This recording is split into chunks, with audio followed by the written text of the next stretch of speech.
If you're driving, please remember to use your car's Bluetooth speaker while listening to the AM Drive. Sports talk is not worth your safety or the safety of others. Grab your popcorn and sit back. Jump the gun. Oh, no, give me more than that. Okay, go this way. That was dumb. We are. How could I tell you when nobody wants to? Your fatal words I will choke. Happy Action Monday to everyone in the sports universe. It is Monday, October the 10th, 2022. This is the AM Drive on our Twitter, YouTube, and Facebook pages. For Thumbs Up to Me Action, I am Michael Carvelis. What's up, Thumbs Up? Good morning, Michael. You know, it's funny. There are people say the NFL is so unpredictable. I think it's easy to predict. There's always going to be good games. Referees are always going to suck, and Baker Mayfield is terrible. It's easy. Every week, same thing happens. You know what's funny? So I've learned my lesson ever since then, but one of my first years, I actually really tried to scout quarterbacks. I liked Baker Mayfield, but then I realized how stupid I was because I realized Lincoln Riley controlled that offense and everyone looks good. So it wasn't just how good they threw or how open the guy was. It was where did he place the ball? But man, Baker, he's not very good. Yeah, how about the worst quarterback rating in football? Worse than Trubisky. Oh, yes. It's okay, Mitch. It's okay. Our show is brought to you by our website, MikeandAaronDrive.com. I'm Sammy, too. It's got our sponsors, shops, socials, and YouTube. Visit our website today to support the show and find everything you need to watch or, like I said, support. Also, because the Ravens did win on Sunday Night Football, we're going to do free shipping on the shop. Code Tucker9. Listen, Lamar Jackson was great. I was flirting with doing Duvernay as the promo code here. We're going to do Tucker9, though. That was, he deserves it. He was just automatic again. I feel like everyone in the stadium seemed like they were anxious about that kick. I'm like, guys, it's okay. It's Justin Tucker. You're good. But Mr. Automatic over there did a great job, and we're going to talk about that game first. And if you're watching or listening live or around the same week, it expires Saturday the 15th. So get the free shipping while you can. Free shipping. We're like fanatics, man. We're doing pretty good. No. Sunday Night Football. Ravens, of course, did beat the Bengals, Sammy, 19-17. Bengals fought around. But to me in this game, after watching it, and full disclosure, I slept through the live, so I had to watch the replay. I feel like the Ravens just kind of dominated this football game. The Bengals should... Yeah, they led late and deservedly so sometimes, but I feel like most of this was just Ravens not making the plays when they had to. But I feel like Ravens were by far, in my opinion, the better football team. Yeah, I mean, this game came down to the Ravens defense finally showing up, right? I mean, yep. The Bengals have, these three gazelle wide receivers. They can throw the ball over the field, but last night it just wasn't the case. The secondary of the Ravens held strong, and Burrow was having a tough night all night long, and good for them for getting the lead, like you said. But when you have Justin Tucker on the other side, no single-digit lead like that is safe. Right, and I don't want to say that Lamar Jackson's expendable or that kickers aren't better than quarterbacks.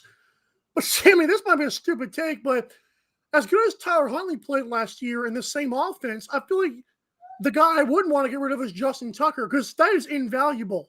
That is 3 points every drive from the 40. That's it. That's invaluable. Lamar Jackson, we saw him miss quite some 3 or 4 just wide open shots where a guy was beat. I'm like, I'd rather have Justin Tucker right now. I love Lamar Jackson. That's hard to say. Yeah, I mean, I love Justin Tucker. I mean, he's probably the greatest to ever do it in the history of the sport. But they talked about this on the telecast, actually, and it's a really good point. The Ravens have drafted and put together their whole team to build around Lamar Jackson. Now, while other players, Huntley, other guys can come in and perform well in this offense is built so that Lamar Jackson can shine. And not paying him and letting him walk means you have to retool basically everything. Because there isn't another Lamar Jackson just wandering around, right? We can't just pick a guy up off the street and be like, oh, you can do everything Lamar Jackson can do. So if they're going to go this deep dive into putting together an offense like this, they need a guy who can run it. And Lamar Jackson, he's pretty damn good. What if I raised this team? And it will never happen because Titans would be stupid. But there's a guy named Malik Willis. And Sammy, I'm real about this too. Again, I love Lamar Jackson, but there's this window where teams have they have a great team and the quarter. Like as soon as you overpay the quarterback, I'm not saying Lamar Jackson isn't worth it, but as soon as you pay that quarterback, things start to fall apart. Obviously, with Mahomes, that doesn't happen.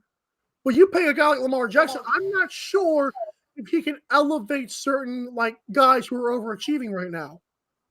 Well, I mean, they trade for a Malik Wilson, get a whole draft stock for him too.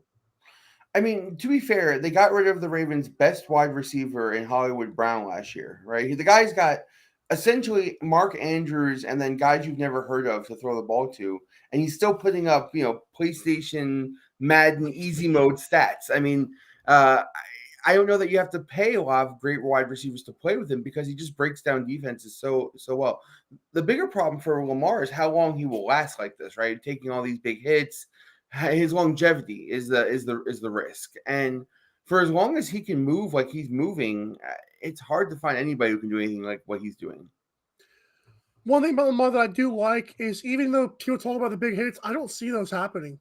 I see Lamar he'll fight for yards. He'll do it like he's getting down, as he's fighting, he's falling and he's not letting his legs get caught. There's one play where it was almost like he wasn't trying to tear his ACL, he was running up the middle, kind of got tangled, so he just fell down. That's huge. RG3 did not just refuse to do that. Lamar Jackson is one of the smartest quarterback runners you'll ever see. Because not only is he super fast, but he falls down when he has to, and that's huge for his health.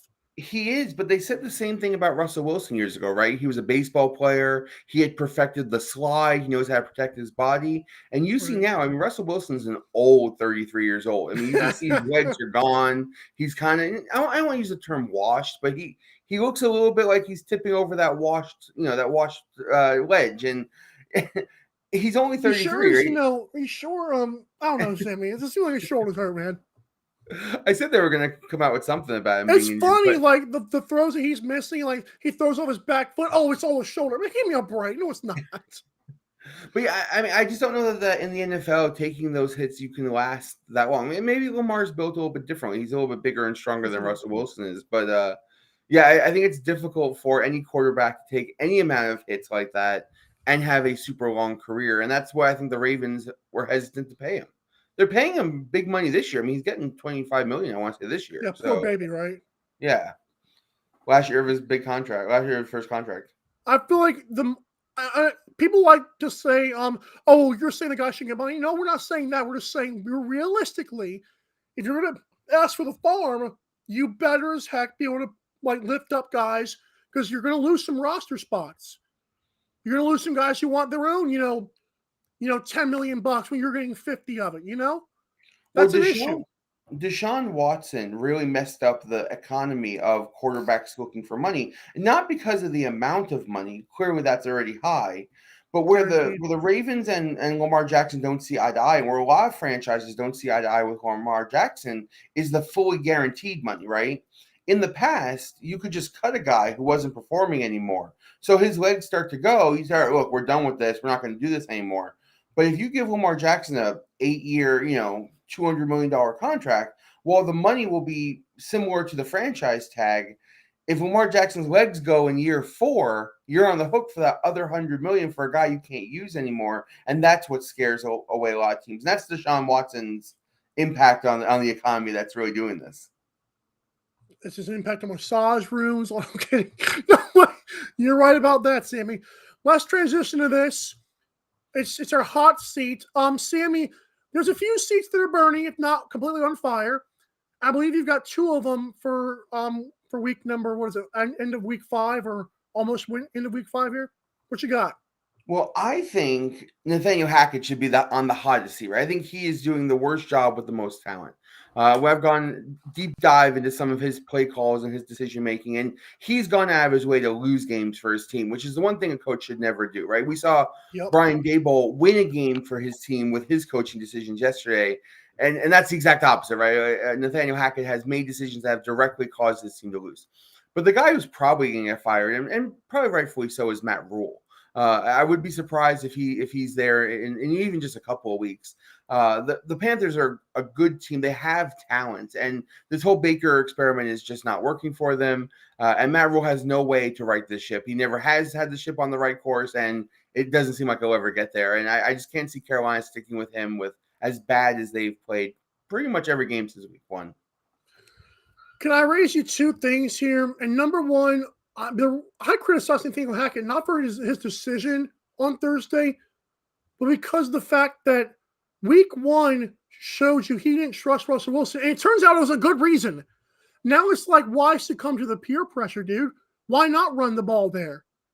I'm like, you let the fans, jibber jabber and the analysts jibber jabber get to you. And that to me cannot happen. Like, if you're going to make that decision in week 1, and turns out he was right, then why is he trying to, watch this, watch when he sucks it up? No, you can't do that. It was almost like watch Russell Wilson suck it up here. That's all I could get from that play. Because it was obvious that it was stupid. That's a really good point. A lot of the decisions he's made has been to make this scoreboard look better for his team, to give Russell Wilson some stats, and that's not how you should coach, right? You should coach to win football games. And so I brought this point up on Thursday that the play call where Russ throws the pick in the end zone, there should never even been a receiver in the end zone. You don't want to score a touchdown there. Instead, you just want to get the first down, kneel out the clock, and go home. But instead, he had guys running in the end zone on one-on-one coverage trying to score a touchdown, and that literally is, to your point, trying to appease fans, right? Trying to show them we can score points, we can, we can trust Russell Wilson in tough spots, and it directly led to a loss, which, in my opinion, is the one thing coaches should never do, which is make decisions that lead to losses, directly lead to losses. Then Brandon Staley made another one this week that almost cost his team, right? Like going forward on 4th and 6 or 4th and 1.5 from the 46-yard line, only up by 2, giving the ball back to Cleveland, basically in field goal range to win the game. Now, the kicker for the Browns bailed him out because the kicker from the Browns is the kicker from the Browns. But Cade York, come on now, leave him alone here. I mean, he did miss a 40-something yarder. I mean, Justin Tucker wouldn't have missed that. So, but Staley does this stuff too, where he puts his team in positions to lose. And you just can't do it. And this is why they didn't make the playoffs last year. I don't know how coaches are making these decisions, getting away with it. Is Staley's temperature getting hotter? I mean, let's be real. Chargers have a dang good football team. Like, that roster is stacked a lot. Like, you can forget Keenan Allen has never been I've always loved his talent, and I love, but nobody has ever. I don't know why he's never had production in LA. Let's just call it like it is. Keenan Allen being out is not the reason that they struggle sometimes. That team is good. Yesterday was their defense that struggled. They couldn't stop Nick Chubb. I mean, Nick Chubb ran up and down the field on them. But, I mean, when you win, you forget about these decisions, right? So nobody's going to talk about Brandon Staley this week because they missed the field goal, right? And so the Chargers win. No one's going to go crazy. But had they made that field goal, then his temperature rises, right? Because he made a decision that directly cost them a win. But they won this week, and so he kind of gets away with it. And he's gotten away with it quite a bit over the last couple of years. All it takes is one of these to really get the fans going crazy that result in a loss. But that wasn't this week, but it'll happen.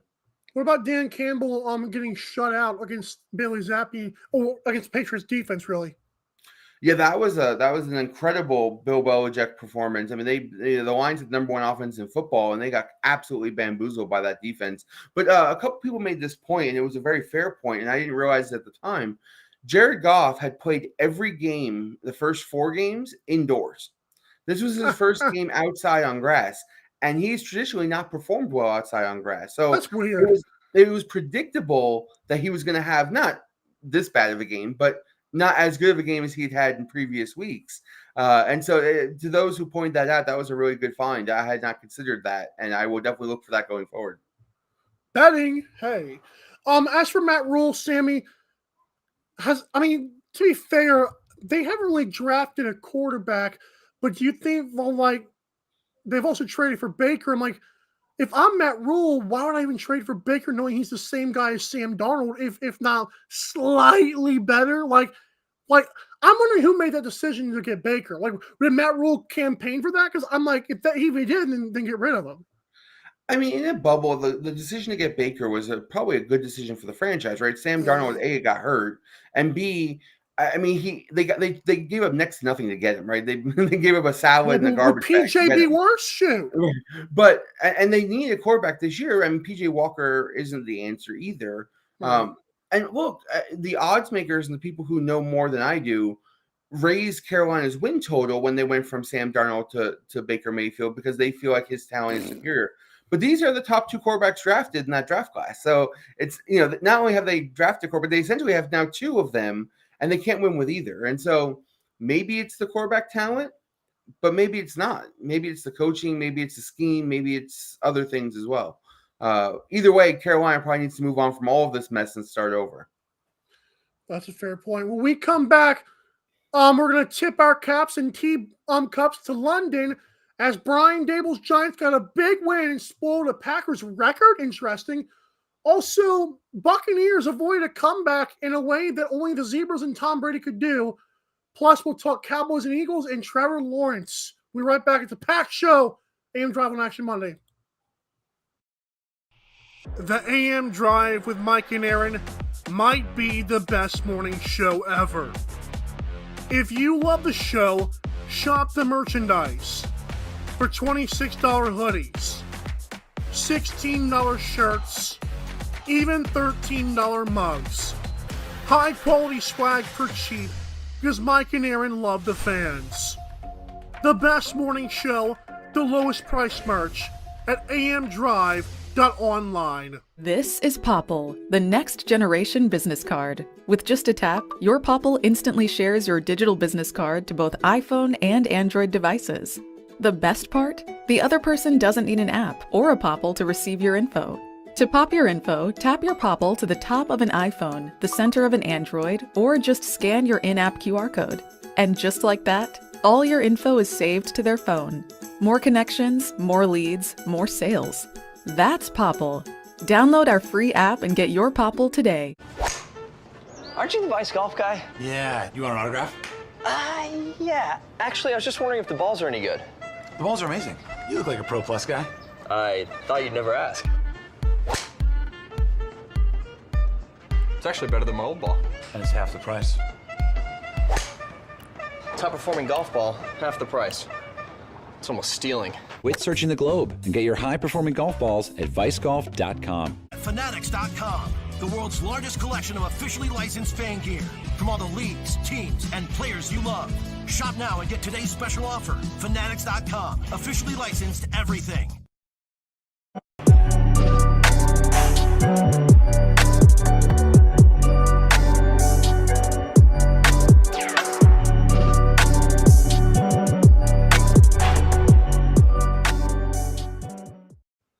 Welcome back to the AM Drive here on this Action Monday. We are presented by Fanatics. If you want the best apparel and merchandise from your favorite teams, players, and leagues, you've got to go to mikeandaarondrive.com and do what, Sammy? Click the F. That's right. Click the F. When you click the F, the entire Fanatics experience is at your disposal. Today's daily deal, by the way, 65% off site-wide with code Dr. Pepper. Go over there. Get your merchandise for 65% off. You might find some good deals out there. I'm telling you, that's a great website. Again, great merchandise. But please, please, don't go to NFL Shop. Don't go to NBA Store, whatever. MikeandAaronDrive.com. Click the Fanatics logo. I'm telling you, it's all right there. You won't miss it. It's awesome. Go there. Just what the doctor ordered, Mike. That's right. You put some Dr. Pepper in your life. Good Lord. The London games. Oh, man. Me and Aaron just wish that these things would stop and not, be a thing anymore. But they're still a thing, so we get it. It's money talks, right, Sammy? For sure. And we get the opportunity to go over to England and play the national anthem, a song about us actually beating them in a war in their own stadium. What's better than that? That's rough. I'm surprised Madden doesn't have the London games. Eventually, I'm sure they will. I know, right? And will we have Germany this year, too? Yeah, there's a German game this year. Ugh. That's just dumb. They love soccer. We got to stop this crap. But yeah, Giants did rally and beat the Packers. Packers actually, in terms of regular season wins, We're one win away from the Chicago Bears. I don't know how the heck it's taking this long to catch the Chicago Bears regular season win total, but Packers must have been terrible, or the Bears must have never lost a game for like 20 years. Because this is insane. But anyways, Packers could not tie them up with that. So Brian Dable and the Giants played spoiler. Saquon Barkley, obviously him being healthy is a big deal. But Sammy, I will say it again. This Brian Dable fellow might be the quarterback whisperer, dude. I mean, this guy has taken Josh Allen, who I'll say it again, might have been worse out of college than Daniel Jones was. If you look at where they were drafted, look at Josh Allen, he was a project, just a guy with a big arm and legs. And wow, he's insane now. Daniel Jones was a guy who looked like he was lost half the time. But you look at his coaching now, Daniel Jones looks so much better. Giants have so much more energy. And like Matt LaFleur said, we got outcoached in the second half. For sure, they got outcoached. Brian Dable put on an absolutely coaching clinic against them. And, it's funny, too, because I don't know what happened to Aaron Rodgers, the guy playing at MVP level, even just last year, can't hit open receivers. He took a terrible sack when they were in field goal range that would have put him up 2 scores. I mean, simple mistakes that guys like Aaron Rodgers just don't make. He has made, and especially in this game, and he hasn't looked good all year. I don't know if it's a new receiving core or what's going on, and maybe it's the psychedelics he's taking. I can't really be sure, but something is different. Like he's just not performing at a high level, and maybe Father Time's caught up to him a bit. It could be all a combination of all those things, but Dable was good, and Aaron Rodgers was not. So I'm not going to go with Father Time, but Sammy, something about the way Aaron Rodgers is playing and the way Matt LaFleur is coaching, it's almost like they know the receivers are not on the same page.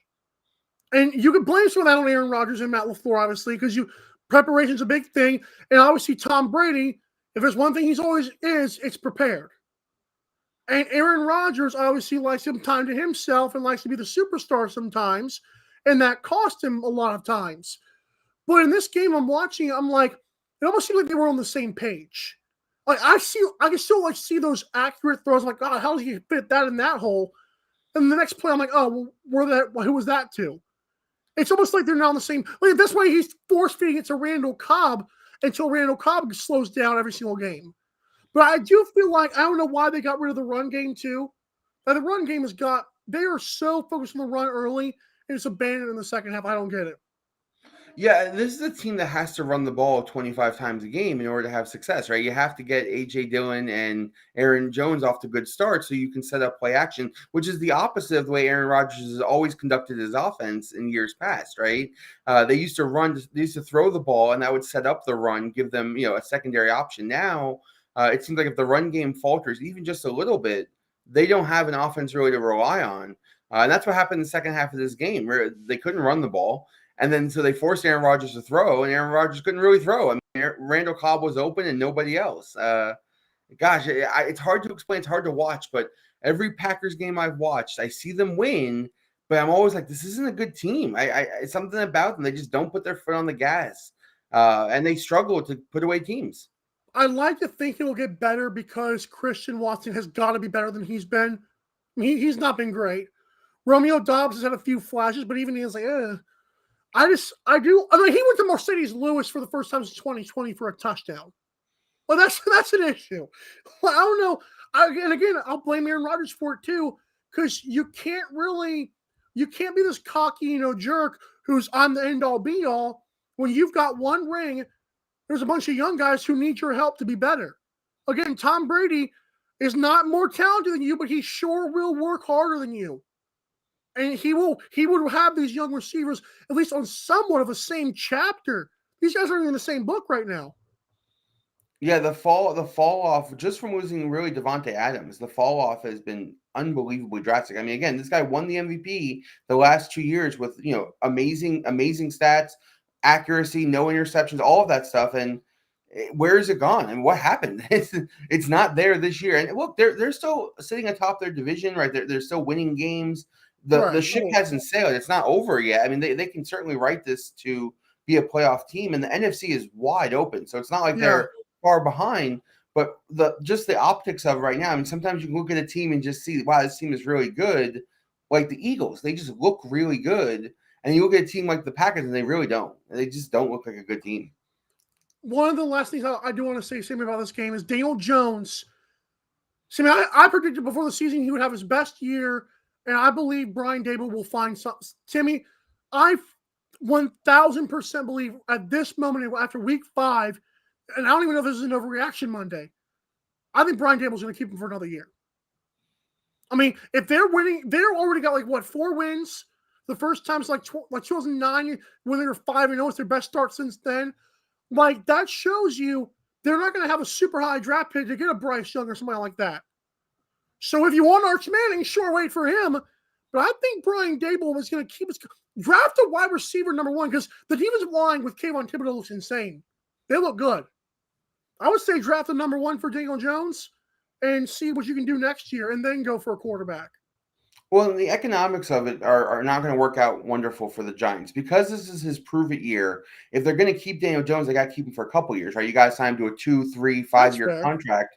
And like I said, with the guarantee contracts that quarterbacks are asking for, it will be difficult to just keep him for 1 year. So I don't know if Daniel Jones will improve enough to say, let's keep him for the next 3 years. Right. And to be fair, I don't know that he's an NFL quarterback that you want for 3 years. But again, if Brian Dable can make these major strides with him and they make a playoff run, it makes it hard to get rid of him. So the Giants are going to get kind of trapped here. Also, if they continue to win football games, which it looks like they may, although their next upcoming schedule is brutal. This game is supposed to be a loss, and they have others that are really tough too coming up. If they make the playoffs and they don't get a good draft pick, they can't draft a quarterback anyway. So it becomes one of those things where do we want to stay in this mediocre range where we just make the playoffs and don't really threaten for a championship, or do we want to be terrible for a while, get a good franchise quarterback, and then be good for a while, right? Like that's the Andrew Luck thing, right? So obviously Brian Dable wants to win every game because he's a new coach, wants to make a new culture, but it may end up trapping the Giants in some mediocrity that they can't get out of for a while, and that's hard. Sammy, and unfortunately, standing in their way is the Cowboys and the Eagles.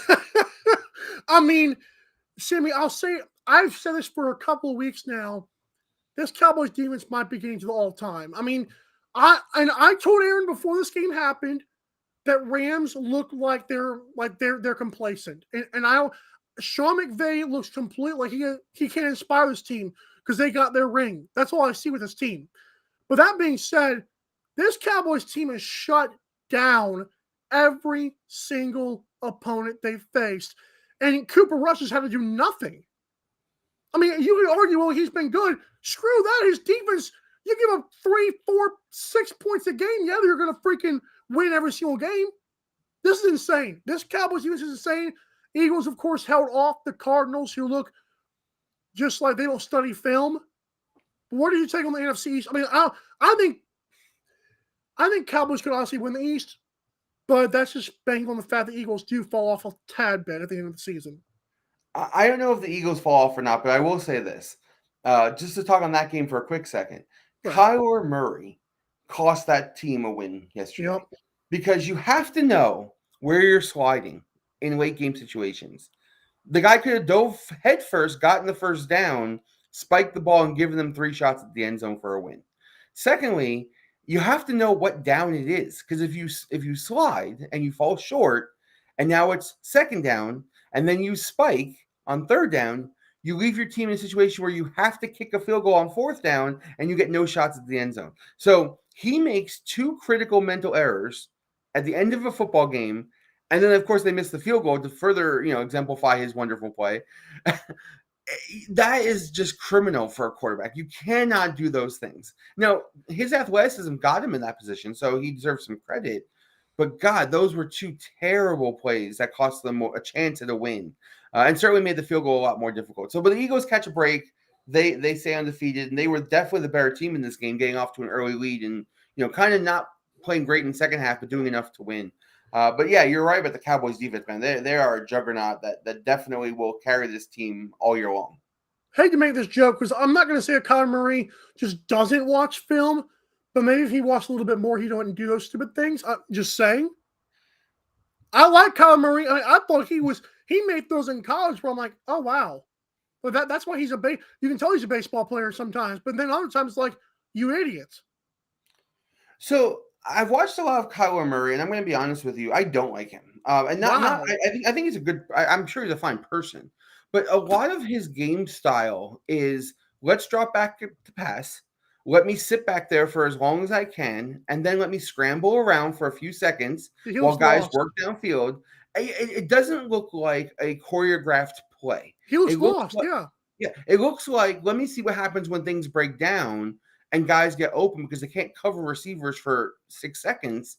I will continue to just scramble around back there until somebody breaks free. It just doesn't look like he's throwing into tight windows and making big plays. Instead, it looks like he's harping on his athleticism to keep him upright long enough for guys to break free. And that works sometimes, and it doesn't work a lot of times.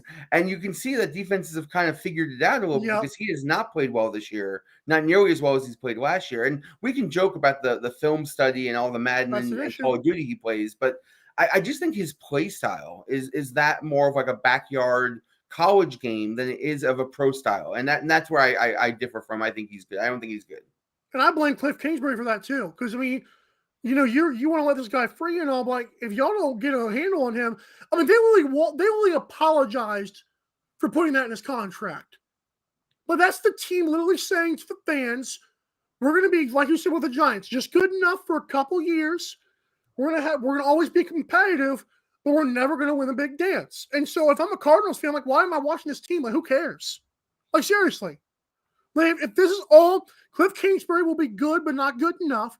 Kyler Murray will be good, but not good enough. And then you're going to beat the 49ers and the Rams of a year. Who cares? Honestly. I mean, Cliff Kingsbury is supposed to be this offensive genius, and he did some great things in college. And last year, they were undefeated for quite a long time with this very odd style that they play. But if you look at the way the Ravens handle Lamar Jackson, the usage of his legs and the scheme they put together to try to make it difficult on defenses, right? Structured. Cliff Kingsbury has done none of that stuff, right? He's basically throwing up plays with rocks and sticks in the backyard and saying, here, you run around in this area, right? Hollywood Brown, you get open, keep working. Do this and this. Yeah, right. Keep looking back at the ball, and you'll see when Kyler breaks free, we'll see we can hit a big play for you. It just looks so unorganized. And, you know, when it works, it looks amazing, right? It's a great highlight. Right. But in terms of actually choreographing a 10-play drive where you grind out tough yards and make first downs and keep defense. Yeah, like it just doesn't work for me, and it doesn't seem to be working for them because they can't seem to get a lead. Right, they're down 2 touchdowns every single game, and then they have to play this backyard style just to get back to even. But yeah, I mean, good for the Eagles, man. I'm happy for the Eagles. They're playing wonderful football. Their defense has been absolutely outstanding, and their run game is one of the most difficult in the league to stop because again, they're structured. They're using Jalen Hurts in a way that makes defenses have to defend against him, which then opens up those 2 amazing receivers to make big plays. Sanders. Yeah, and yeah, so I mean, everybody makes big plays in that team. They'll run into the Cowboys, I think this week actually, where the defense won't be so easy to manipulate. And we'll see. I actually think the Cowboys are a little bit better than the Eagles overall, but without Dak and an offense that can stretch the field, it's a little bit difficult. But yeah, I mean, those 2 teams are definitely leaps and bounds ahead of the Giants right now, and the Giants are playing good football too. Agreed. All right. I'm sorry. Okay, so the graphic for those of you watching or even listening, actually, so it's not my goat. And that's obviously my graphic. But Sammy, I was watching this game live at the very tail end. And yeah, people are going to talk about the roughing the passer, which is obviously just horrible. But 2 plays or flags or non-flags before that, you saw A.J. Terrell kind of, stick Mike Evans at the line of scrimmage. And like Mike Evans runs like a 3-yard crossing route. And they call a defensive holding us. And Daryl Johnston is like, well, hold on now. He's like, that's within 5 yards. And he didn't really hinder him at all. The next play or 2, the Buccaneers do the dumbest play call. Talk about dumb decisions. They stopped the clock so the Falcons could preserve an extra timeout. And they took a shot. And the guy might have got there a little bit early on the pass to that Scotty Miller guy. And it's like, okay, well, maybe that was a makeup call. And then Grady Jarrett, oh I felt so bad. I thought he was going to kill a referee. I'm not lying. Because even I wanted to kill a referee. I slammed my bed frame. I was like, you got to be kidding me. This man goes for the waist of Tom Brady, brings him down, jumps while Tom Brady's elbowing him out of the way. Brady leaps over so he doesn't even hit him again after the play's over, and they call a flag. So, I mean, how do you excuse that? There are people that literally call this guy the GOAT, and I've seen so many calls just like this, and it reared its ugly head again. So I think you're putting the blame on the wrong person, right? So while Tom Brady was the beneficiary of this bad officiating in 2 of the 3 plays, he was the victim of one of them. The referee made this exact same call for Josh Allen last year. Right? Josh Allen, who's more of a running quarterback, a little bit less fragile than Brady, gets sacked, and in the same type of fashion, Bogert throws the flag, feeling like the defender threw him. Yeah, it was Boger. a ridiculous, Boger. A ridiculous call then, a ridiculous call now. But the real culprit here is the NFL, right? The NFL needs to find a way to hold these referees accountable when they make such egregious calls. In a world where sports betting is a thing, and the NFL talks up sports betting like crazy. Yep. In a world where fantasy stats are a thing, and the NBC has basically put a whole segment together every week for fantasy football.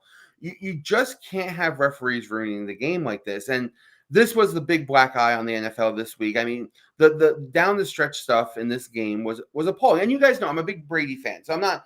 If I'm saying that Brady's getting the benefit of a call, like obviously I want him to succeed. I still thought it was one of the worst calls in the history of football because there was literally nothing else that Grady Jarrett could do to sack Tom Brady and not get called for a flag. Like there was literally nothing that guy could do. And I was rooting for the Bucs and Brady to win, and I wanted to see Atlanta get the ball back.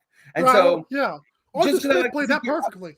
Yeah, I just want to see good football, right? So the referees affecting the outcome, with whether it be replay or penalty, is just something the NFL cannot stand by. And they do nothing about it. Jerome Boger did answer for it. He did come on camera and say what he felt. The NFL did say it was the wrong call. Well, they did say. Okay, great. What does that do? But it does nothing, right? Exactly your point, right? It does absolutely nothing. And so the NFL has to find a way to fix this, right? Mm-hmm. They reassess the concussion protocol. They need to reassess some of the roughing the passer stuff. I mean, in the end, this is not touch football, right? These guys are allowed to hit each other. That is the sport we watch, right? And what's really funny is Lamar Jackson gets slammed down in the game last night in a far worse fashion than Brady and Mike did. Tirico mentioned that too. He did, and there was not even like a sniff of a flag. Like no one even looked at it like, oh, they should even consider a flag. Of course, they shouldn't consider a flag. Probably because Lamar Jackson is not nearly as fragile and he's a running quarterback. But yeah, it was so egregious and such a black eye. I mean, I watched that game live and it literally felt like throwing up in my mouth when I watched the flag. I was like, what the? I cussed. I was like, are you kidding me? Yeah, terrible. I don't like that Tom Brady also like whines, like just like, oh, you kidding me? Like, dude, you got tackled. Period. Like, shut up for 10 seconds. He's like a basketball player. Like, what are you like? What? This is not basketball. You cannot complain to the refs. It's over. Like, shut up. I didn't see him complain. I didn't see him complain to the ref. I did see him push Brady Jarrett off him, which in itself is fine. I mean, Tom Brady's a fiery guy. He's very competitive, and if a guy sacks him, he wants to. Like, I don't have a problem with him pushing Brady Jarrett off him. But that was dirty when he did it. Oh well, yeah. Yeah, I mean, he didn't hurt him. He literally just get off me, dude. Like, I don't have a problem with that kind of intensity and that kind of competitiveness, but the flag never should. I mean, it shouldn't have even been considered. It was just a brutal way for what would have been a good ending to a good football game. And those teams played hard, and we as fans and those players got robbed of an opportunity to see a good ending because of the refs. And that's just not okay in my book. Arthur Smith was so mad. Jeez, yeah. I mean, that's kind of stuff that costs you your job. Like, God, you're kidding me, right? He was I used to write a segment every week about bad referee play and bad replays. And luckily this year, we haven't had a lot of either. There haven't been a lot of replays that have cost games. There hasn't been a lot of bad reffing. This is really one that shines bright, though, because we haven't had a lot. Now this one comes out and you're like, oh, this is terrible. But this used to happen every week. So the NFL has gotten better. I will give them credit for that. But this was still terrible. Right. Tomorrow's Top 5 Tuesday. This is the AM Drive. But before we do that, let's get to our final topic presented by Pick'emores. Go to pick'emores.com/podcast and many picks against the spread every week for free. By clicking that link, you support our show when you sign up. I was once again not very good. Even my double down in college football did not hit, but somebody won like $500 in college football. Two people won $300 a piece in NFL. I'm stupid. But this last topic presented by pick'emores.com/podcast, Trevor Lawrence. We've heard a lot about Trevor Lawrence, and I'll be honest, Doug Peterson had him looking good. But Trevor Lawrence just looks like he's not. I don't want to, because obviously he makes some throws that are great. There are other times I'm like, dude, like he throws brutal interceptions a lot. And this is another example when his team scored 6 more points than you and me did. So I'm very torn on Trevor Lawrence because on one hand, he's probably the best quarterback the Jaguars have had, maybe ever, and certainly since Mark Inez, right? This guy is a franchise quarterback, and he does make them significantly better than they have been in the last 20 years, 15 years, whatever. Right. But on the other hand, and this stat came as a little bit of a shock to me, Trevor Lawrence went 38-2 in college, and he's won a handful of games as a pro. And it was shocking to me to find out that in 0 of those games, in 40-something wins, has he orchestrated a come-from-behind victory where he needed a touchdown on the last drive of the game. Insane. And now, it's not like that happens every game, right? But guys like Brady, Mahomes, Favre, Rodgers, the good ones, the great ones, find a way to will their team to victory in those spots. Trevor Lawrence has not only never done it, but he's looked awful every single time he's had the opportunity to do it, including against what's not a very good Texans defense. He had 2 opportunities, down 7 with the ball in his hands, knowing he needs to throw. Terrible drive. One, I think, ended in a pick. One was just turnover. The last one was a pick, I think. Yeah, and never got across midfield. And this makes the 8th and 9th time, I think, in his NFL career he's had this opportunity. He's 0 for 9. It's getting to a point where we have to consider that he's just not that elite, right? He was supposed to be the next coming of Peyton Manning, but he's not. He's not going to be the guy who's going to carry you and will you to victory, especially when defenses know he has to throw. And until he can get that gene, that confidence, I just don't know that he can be anything better than a middle of the road quarterback, which again is to say he's still probably better than anything Jacksonville's had in the last 20 years. But yeah, Trevor Lawrence, man, I feel for him a little bit because I want him to be good. I do, but he's got great hair. I mean, it'd be great marketing. Yeah, I'm surprised that this is the problem that he's having. Of all the things that could have been his problem, this was the one I didn't suspect. So I saw a few people post about this over the last few weeks, and they're right. I mean, he's lacking that quote unquote clutch gene, right? That killer instinct when everything relies on his shoulders, he kind of crumbles to the pressure. Yeah. A la Baker Mayfield. Baker Mayfield, same exact thing. Could never win that game. And sometimes, like when you lock on, he locks on to his first read a couple of times, and it'll cost him picks. You can't do it, man. Just if you're gonna lock on and make him, just throw it. Just do it. Right across Russell Wilson, like when he missed KJ Hamler, and then when he threw the interception to Stephon Gilmore, it's like you make a decision, dude. It's quick. Well, I forget if it was Brady or if it was Favre. One of the guys was asked, like, how do you do so many of these fourth quarter drives? And one of them said, I want to say it was actually probably Brady, who said, I don't worry about the touchdown. I worry about a positive first down play, right? Give me 8 yards. Give me 15 yards on that first play. Get the momentum going. And you saw it in the Super Bowl where Brady wins against the Rams back 20 years ago. They get the ball with like 2 minutes to play on their own 20. And the first play is like an 8-yard out to the running back, right? Then it's a 7-yard in to one of the receivers. Then it was an 8-yard out to the running back, right? He's nickel and diming them, but moving them forward until he gets the big play to Troy Brown, which gets him into field goal range. Just getting the momentum, moving the chains in that situation is so important. And Trevor Lawrence wants to throw the 30-yard pass on first down, puts his team in that spot on second down when he misses, and now the drive crumbles. And so I don't know if it's a Brady mentality or an offensive coordinator thing, but somebody needs to corral this youngster and say, look, man, when you get into this spot, let's just get something positive. Let's just move the chains a few times. Then we'll worry about taking some shots downfield. Right. Tomorrow's Top 5 Tuesday. Might talk a little baseball, and Jambalaya Wednesday. Aaron will be back. Thanks, Sammy. Have a good day, everybody.